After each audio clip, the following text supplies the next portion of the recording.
ดูต้นทางเคยเนาะเคยเพิ่น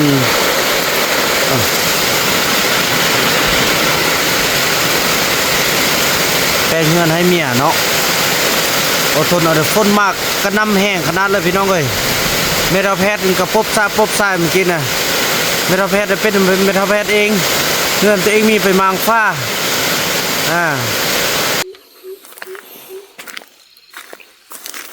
โอ้ยเกียตปาด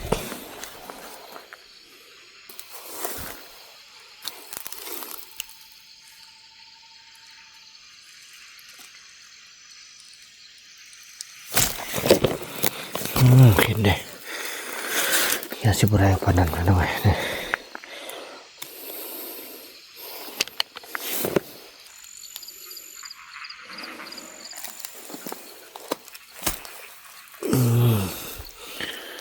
แล้วเลยน้องเลย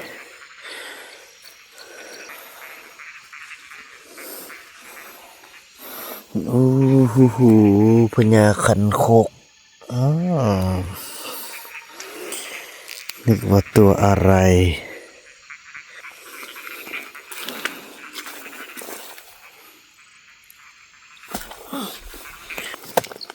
คิดไรโมนี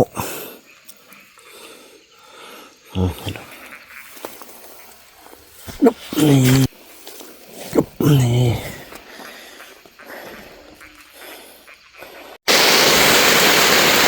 สบายดีท่านผู้ชมเนาะคลิปนี้ก็เป็นคลิปที่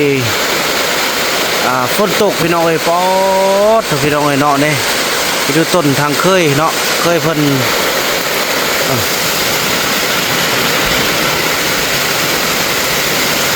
แปลงเงินให้เมียเนาะอดทนเอาฝนมากกระน้ำแห้งขนาดเลยพี่น้องเอ้ยเมทัลแพทย์กับปบซ่าเมื่อกี้น่ะเมทัลแพทย์เป็นเมทัลแพทย์เองเงินตัวเองมีไปมางฟ้าพี่น้องเอ้ยเนาะฝนตกขนาดเลยพี่น้องเอ้ยคุณโอ้พี่น้องเนาะอดทนเนาะตึ้งจังน้อยกะสิแล้วเฮือนนะพุ่นอ่ะเฮือนเขาบักงามพี่น้องเอ้ยคือว่าหลังจากรอท่าฝนเศร้าก่อนพี่น้องเนาะแล้วสิไปนั่นพี่น้องเอ้ยสิไปพาเคยไปการเครียดการกบพี่น้องไปออกหาอยู่หากินกันเนาะท่าฝนเศร้าคนละพี่น้องเอ้ยเห็นไหมคุณน้ำจนไล่ลิ้นไล่ล่องเลยพี่น้องเอ้ยเนาะจะสั่นแล้วพี่น้องจะพากันไปการมาเทื่อโศกม่านใดอึ้งแม่ไข่พี่น้องเอ้ยเนาะฝนหัวปีพี่น้องเอ้ยเราพบกันเนาะพี่น้องเนาะว่าเฮาสิม่านหรือบ่ม่านพี่น้องเอ้ยเนาะหลังจากฝนเศร้าก่อนพี่น้องเอ้ยเนาะถือว่าพี่น้องหลังจากที่ฝนเศร้าตกแล้วเนาะก็เดือ11 โมงปลายพี่น้องป้าโถ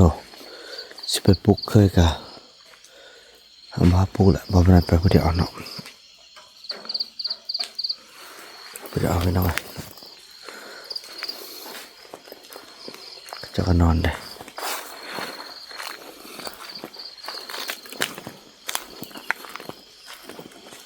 นั่งท่าฝนมันสั่นออกไปมาก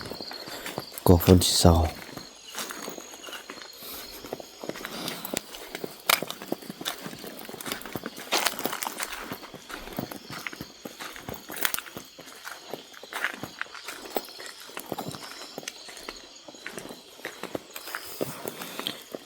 เดินแจงเลยพี่น้องเลย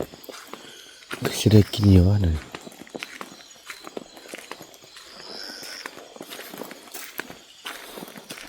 เรากำลังเดินเหาะเนี่ย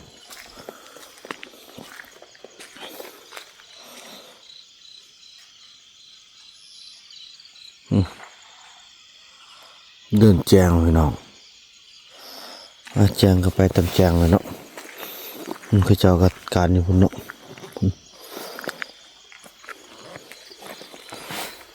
สอดโดนเติบตัวกันเนี่ย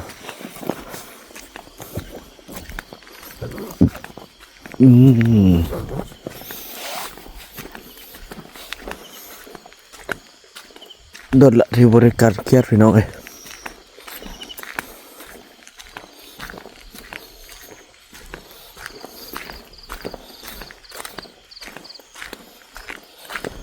การเครียดก่อน วันนี้ขึ้น10 ค่ำเด้อจำพอเดือนเต็มดวงเลยครับ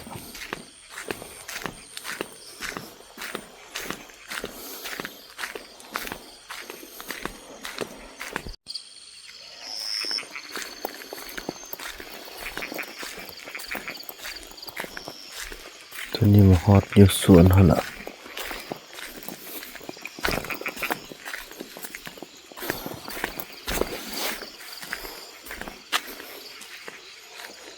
โอ้เดินแจ้งหมดพี่น้องเลย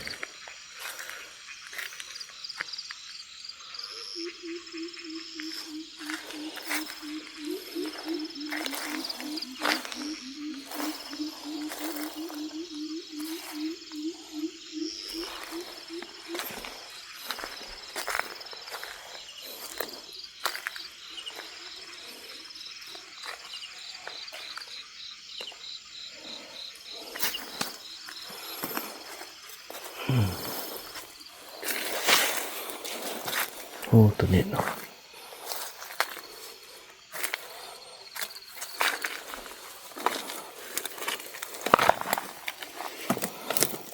ตัวที่1เรียบร้อย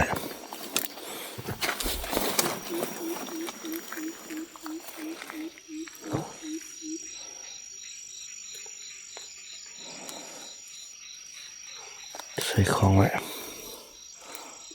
ของไปลงไป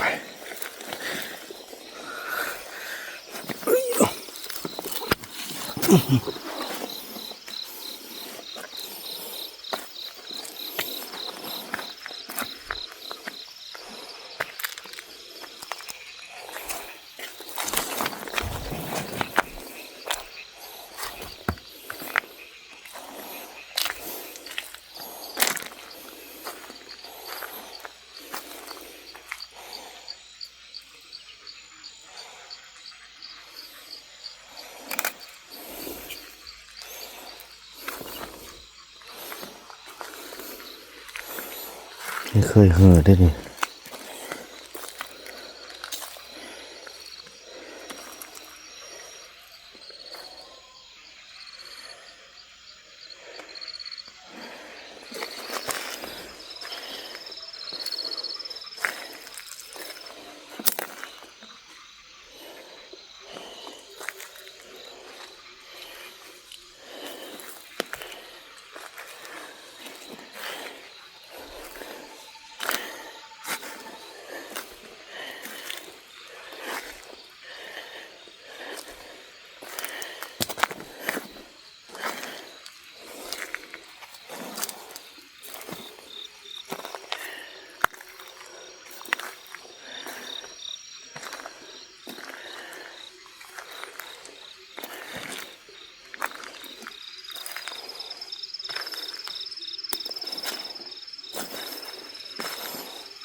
ทุนพี่น้อง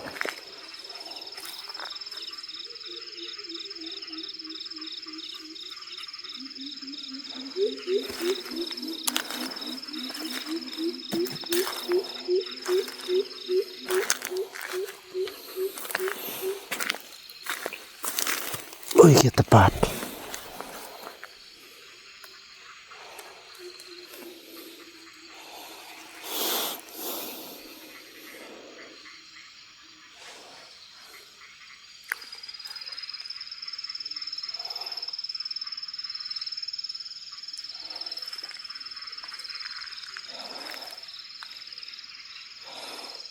เขาไต่เคียนนี่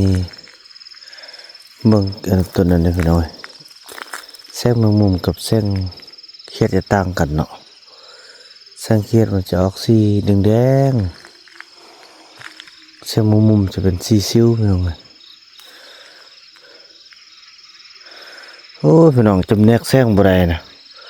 มันเพื่อนดีพอนี่เดือนพี่น้องเดือนแจง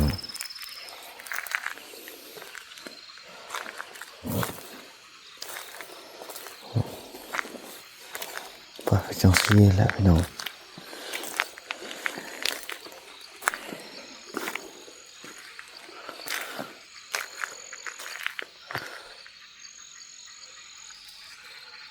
โมมีเท่านั้น โอ้ยให้มันกะซีดแล้วพี่น้องเอ้ยบ้าเพียงแต่มื้อหนึงมื้อที่สองก็ฝนซัดลงมาพี่น้องเอ้ยก็ดีแต่ทันจุดเนาะคันบ่ทันจุดนี่ก็โอ้ทุนตกไงพี่น้องก็ได้เด้อ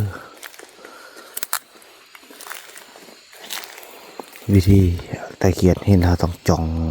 แล้วก็ปิ้นแบบไปทางหน้าไปน้องตกแล้วโอ้โทมุทันได้ไปลองโดดซ้ำ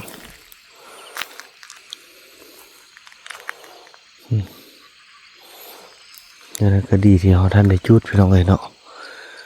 สันในบริจุดเลยพายุเข้ามากระนำเลยพี่น้องเลยเอาไปบอลที่ลึกก่อนเนาะ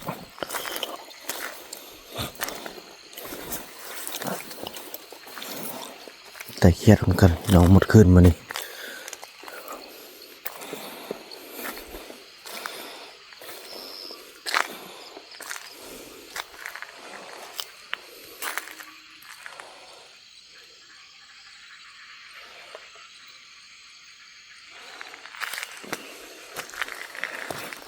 ดินหาความคักพี่น้องเลยเพียงเลย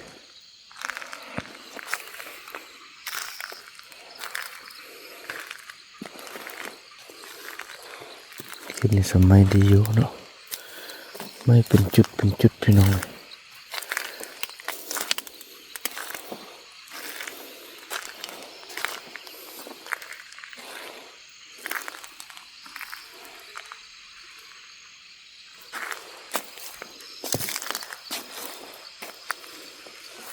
คุณเกียรติแล้ว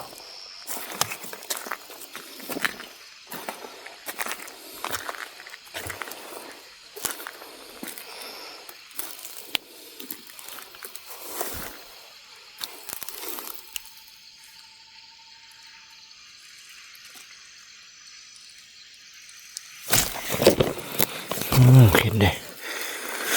อย่าสิบไรพนันมาหน่อย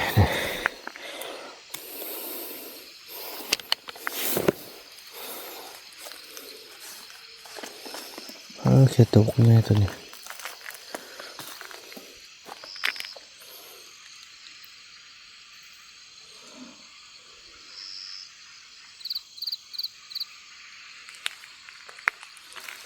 ค่อยซกค่อยยอง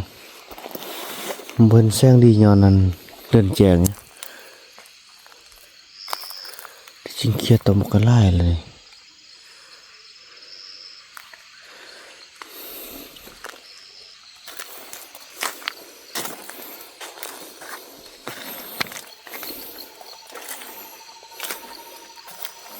ไปออกไปทางบนเนาะที่น้องเลยดินหนาสุดยอดเลยคมงามเพียงเลยพี่น้อง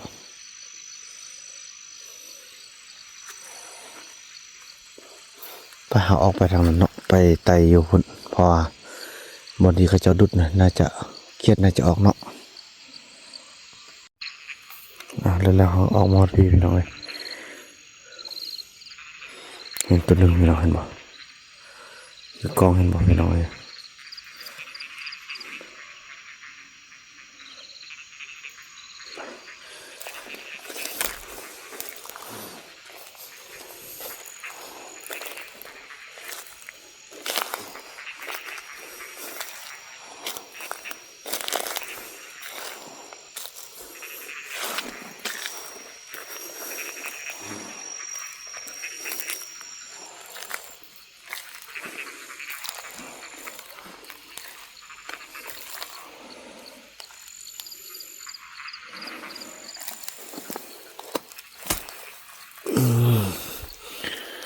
แล้วพี่น้องเลย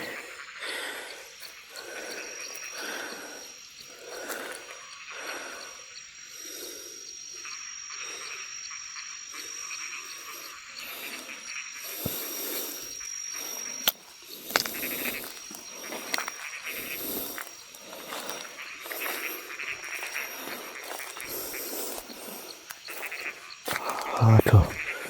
นี่ไทยเอาดูดมาพี่แล้ว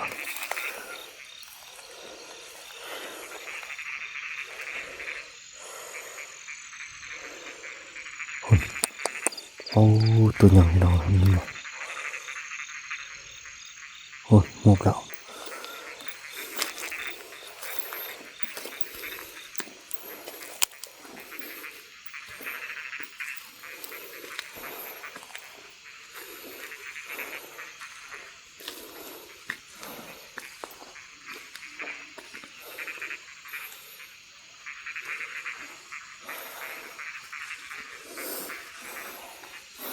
โอ้โหพญาขันโคกนึกว่าตัวอะไรไม่ได้โอ้นี่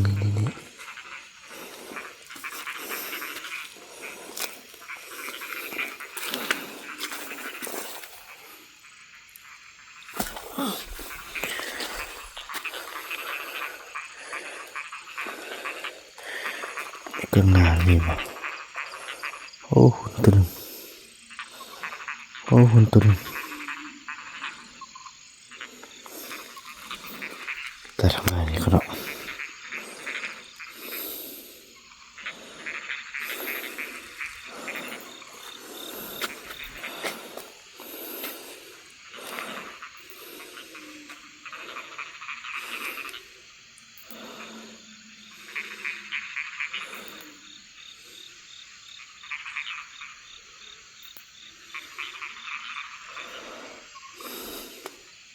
โอ้หุ่นตัวนึง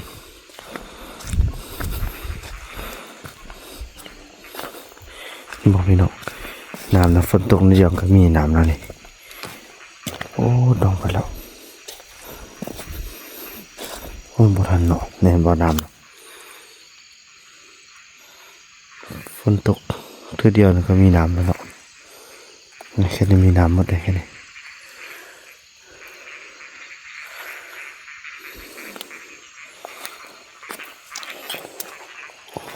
โอ้ยเป็นยาคันคักเขาเนี่ยพยาคันโคก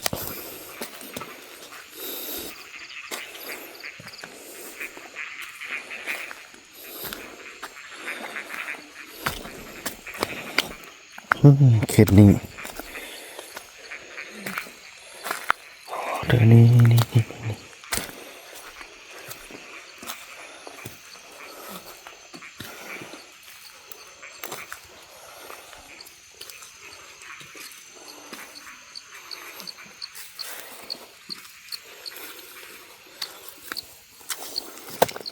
คิดไรโม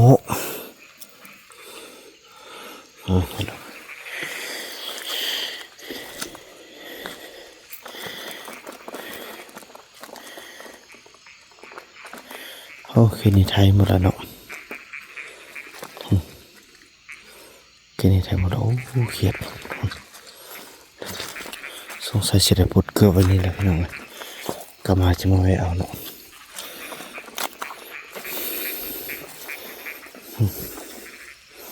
เขียดเห็นไหมนี่ขี้ได้เอาแล้ว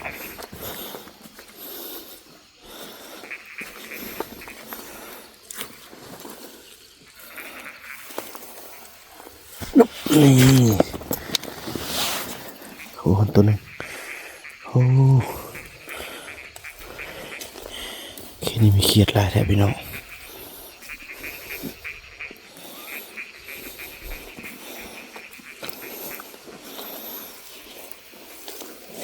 นี่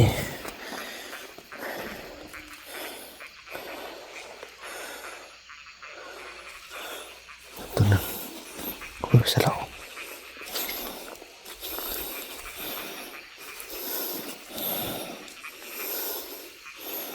หลับไปแล้ว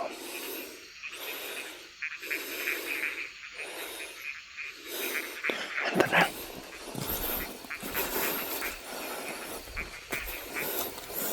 แต่ถ้ามันมุบลงแล้วโอเคนะพี่น้องเอ้ยโอเคแล้วคำมุบนะ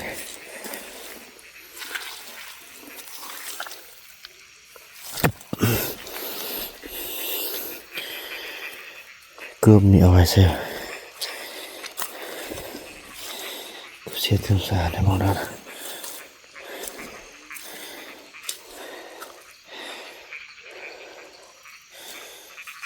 เกือบเอาไว้ใส่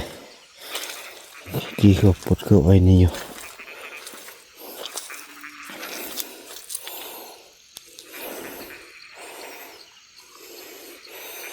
แม่นมืออื่นค่อยไปเก็บอ่อนสอก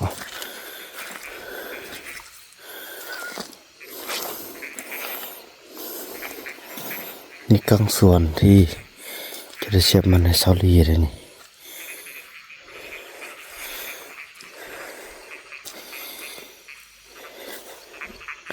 ว้าวให้ละ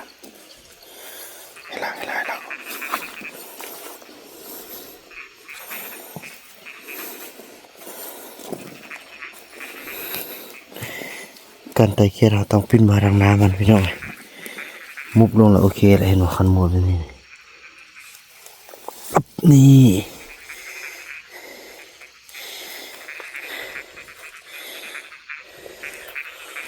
ตอนนั้นแล้ว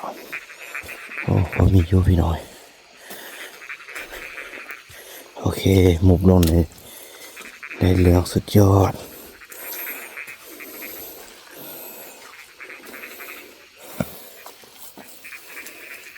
โอ้โหตัวใหญ่เลยนี่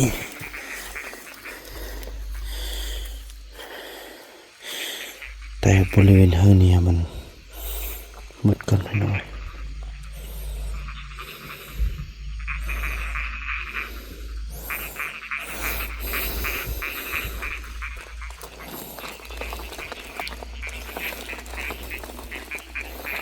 เลื่อนแจงเลยนะพี่น้องนั่นนะเนาะสักมือเวียนเลยพี่น้อง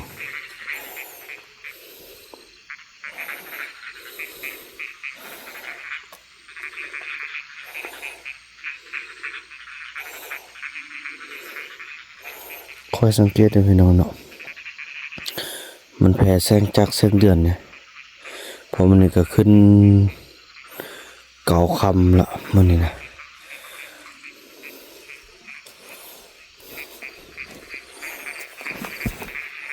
ไปขึ้นมาหาที่สองมันคิดว่ามันจะบดให้เถื่อหลายเวียกนะมันเบิ่งมันสำไทยแล้วคนเอาแค่นี้ก็ไทยหมดแล้วพี่น้องเนาะหันตะนัด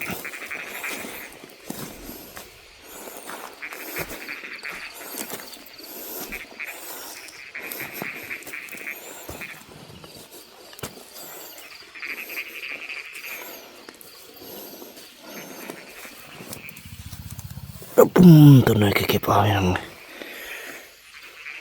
เดี๋ยวลาไปอบปั่นสู้พวกเราพวกแกกิน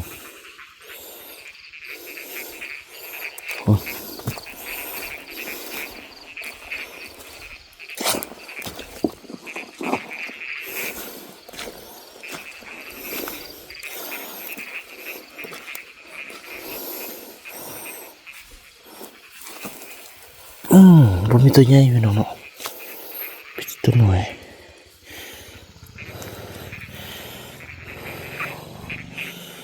น้อยก็เก็บไปหมดแล้วพี่น้องไอ้คน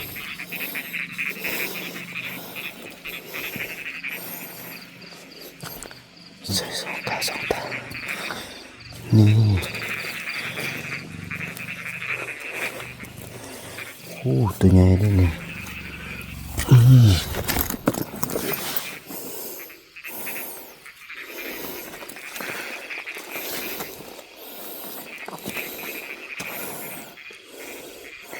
พ่อพี่น้อยคิดไล่อยู่เด้เนาะ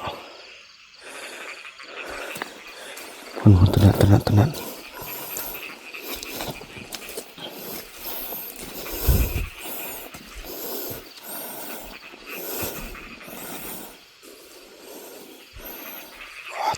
หญ่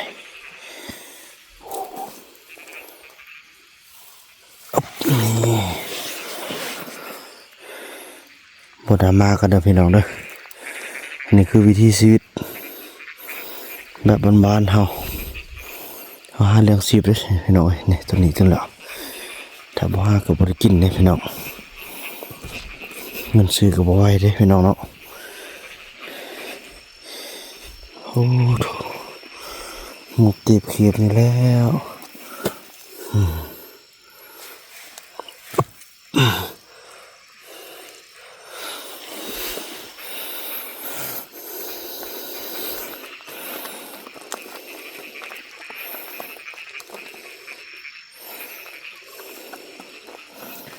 ตัวนั้นพี่น้อยคนอาสตยาลองเลียบังทางซ้ายทางขวาก่อนเรามีตัวบ่นี่เห็นนี่ก็มีตัวหนึ่งคนหนึ่งมีตัวหนึ่งคนกับตัวหนึ่งโอ้มาขับทางเดียวก่อนเราต้องมุ่งมั่นทางนี้ก่อน1 2 2ตัวนะพี่น้องตัวหันต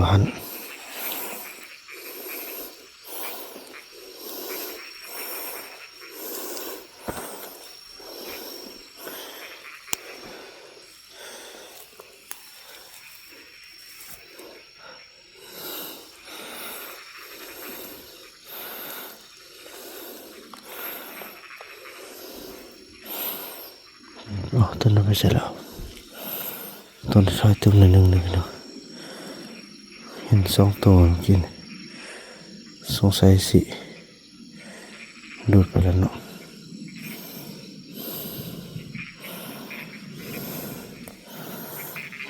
ถ่ายเป็นวันละพี่น้อง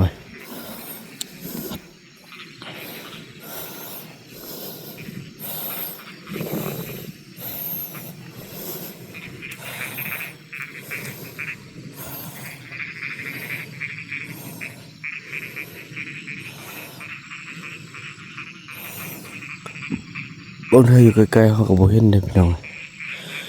แสงมันจะบ่ตองเนาะ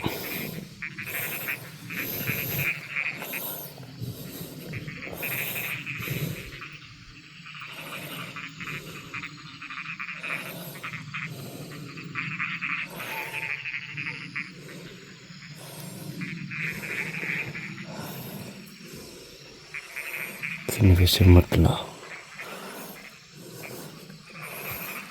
นี่ตัวนึง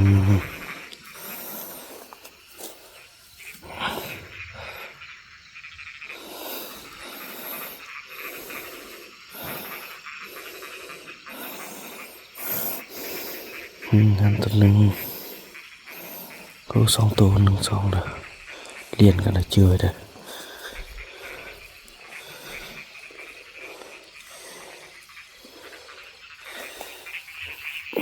นี่ตะกอใส่ตัวนึงนี่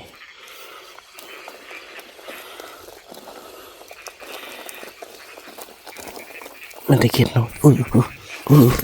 บ่ทันสับโอ้มันตุนหน่อย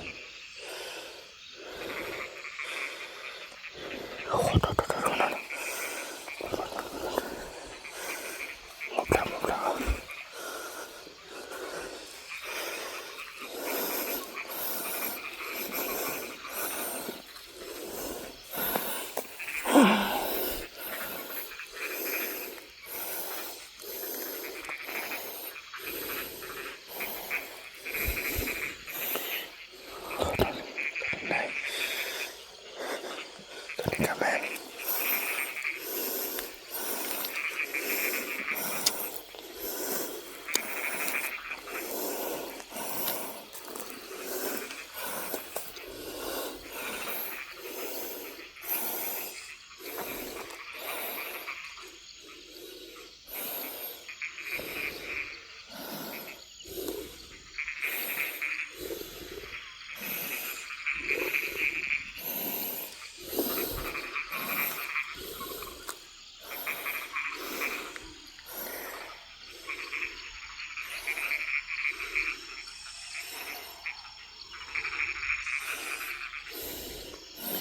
โอ้ถ่ายได้กองมาแล้วพี่น้อยเนาะ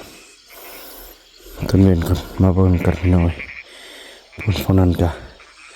ถ่ายแล้วบ่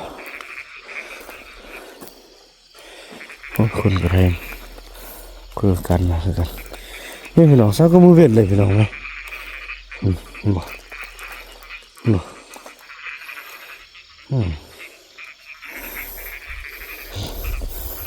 ก็เลยเครียดไปอยากบอกปานใดเนาะ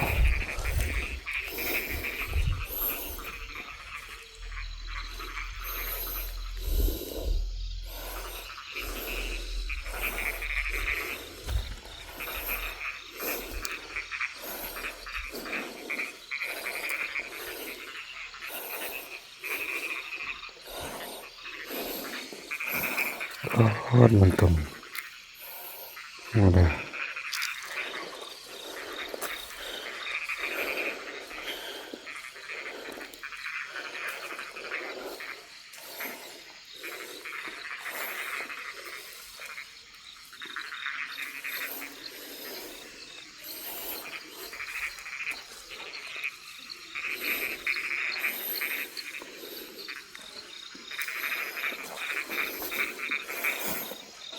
ฝั่งนี้บ่ได้ไทยเด้อเนาะ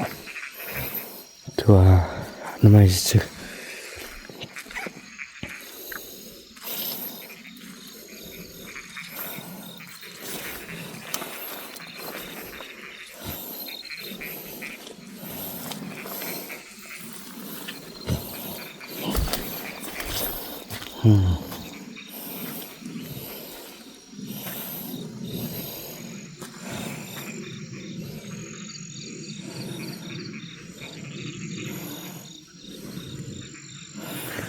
จะสั่นแล้วพี่น้องเนาะพบกันต่อไปเดี๋ยวพอบอกมันจะตั้งใจทายตั้งใจการเนาะมาสิได้ไล่ได้เลยเดี๋ยวพอกินบ่เนาะหุ่นตัวหนึ่งพี่น้องเนาะคลิปนี้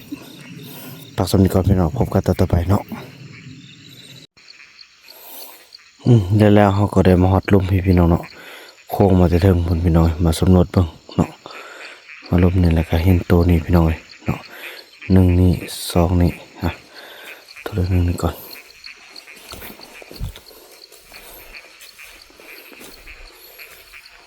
โอเคมุบแล้ว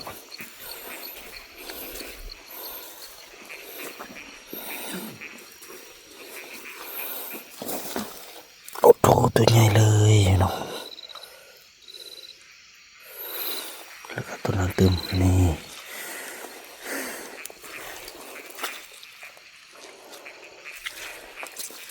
โอเคมุบแล้วนี่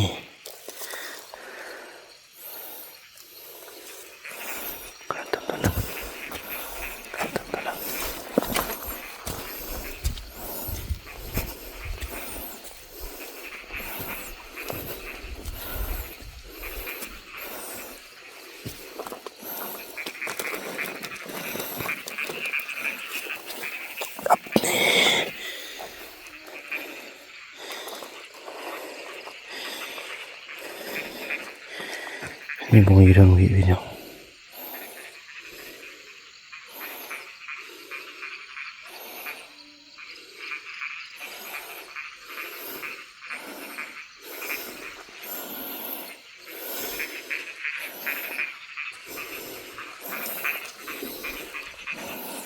คนมาไกลนำ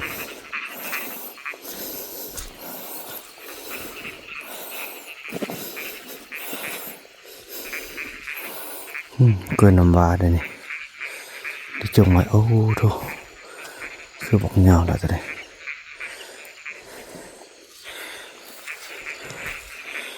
โอ้โหนั่นมันยังอยู่ปลายคนเดี๋ยวไปเอาได้พี่น้องไป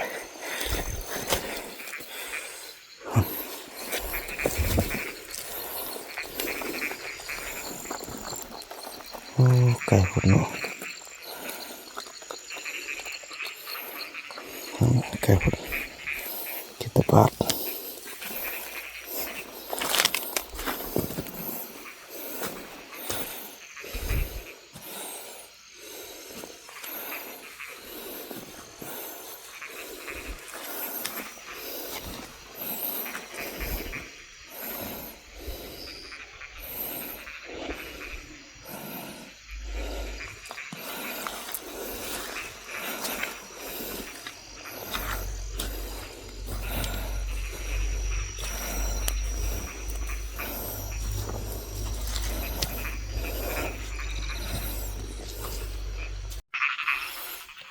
พี่น้องเลยเนาะแล้วเขาก็ได้ไต่มาฮอดนี่ให้นี่มาสำรวจเบื้องหน้าเขาเจ้านี่ฝนตก51ก็ยังน้ำก็ถือว่าห้องเต็มหมดเลยพี่น้องเนาะฮอนยามฤดูฝนนี่เฮ็ดหน้านี่บ่ยานอีกอย่างเฮ็ดเขาเจ้าอยู่นี่จะเป็นสูงกว่าที่ดินของพี่น้องบ่ต้องเลือกเฮาได้พี่น้องเนาะนี่เวลาฝนตกน้ำมันจะไหลไปพูนหมดพี่น้อง นนี้เขาจะมาดุดนาแล้วเนาะนี่น้ำฝนตกครั้งแรกเลยพี่น้องเห็นไหม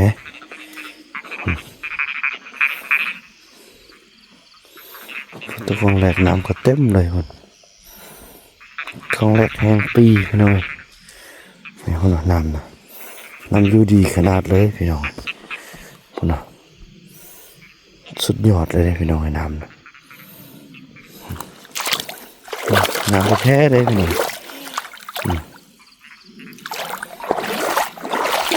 น้ำอยู่ดีขนาดเลย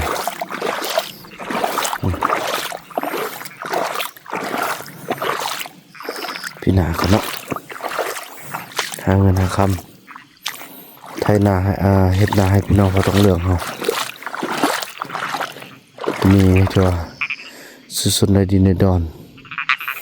สำเนียงก็โอเคละพี่น้องเอ้ยขอบคุณเด้อผู้อยู่เบื้องหลังในการช่วยเหลือที่ดินเนาะโดยเฉพาะคือทางตะคุณยายใส่บุญคำเนาะครอบครัวยายแม่เจวอนที่เป็นผู้อุปถัมภ์คำสู้เบื้องหลังพี่น้องเอ้ยกว่าจะได้ดินกว่าจะได้ดอนมาให้พี่น้องเขาต้องเลือกเนาะก็ถือว่าแม่ได้ทุ่มเททางทรัพย์สินทุ่มเททางสติปัญญาเนาะให้เบาบุญนำเป็นสะพานบุญหาจึงได้มาฮอดจุดนี้พี่น้องเอ้ยเนาะถ้าบ่มีท่านแม่อำนวยความสะดวกนี่ทุกอย่างคงจะฟืดเครื่องพี่น้องเอ้ยเนาะ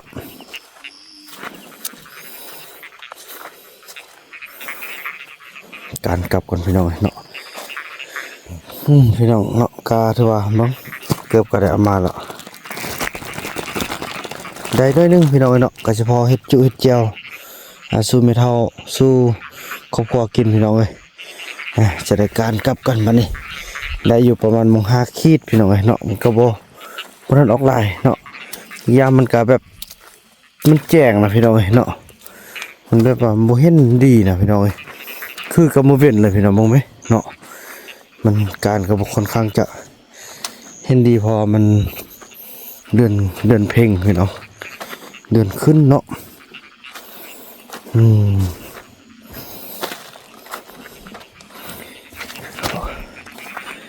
กันกลับกันก่อนพี่น้องเอ้ย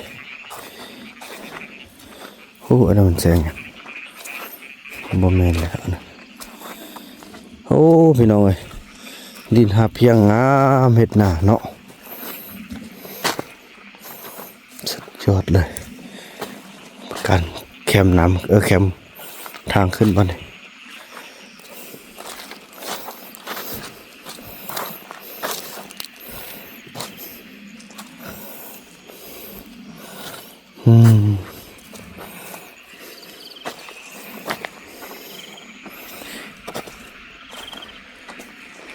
ก็ได้ยินเสียงอึ่ง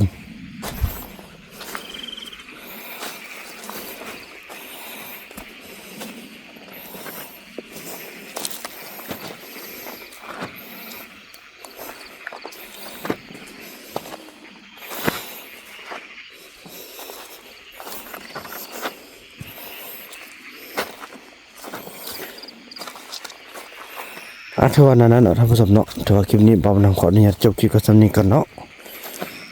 จะได้เกี่ยวการกลับกันก่อนพี่น้องเอ้ยได้พอจุพอแจวเนาะพอแบ่งให้พี่น้องพอต้องเนื้อเขากินอยู่พี่น้องเอ้ย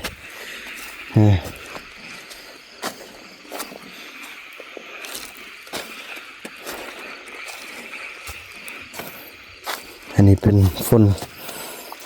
น5 ที่ 1หรือฝน5 แรกเนาะบ่ฮู้ว่าทาง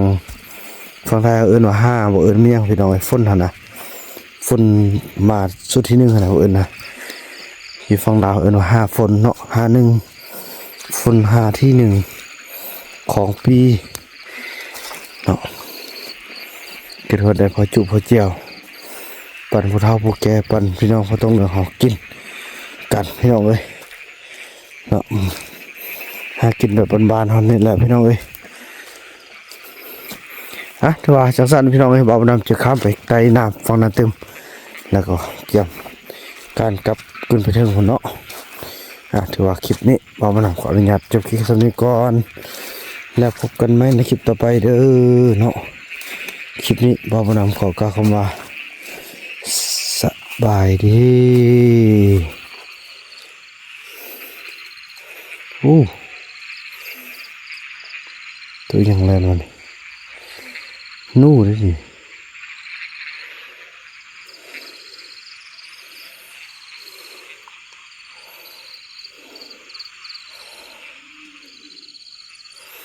ลักเกียดเขาเนาะ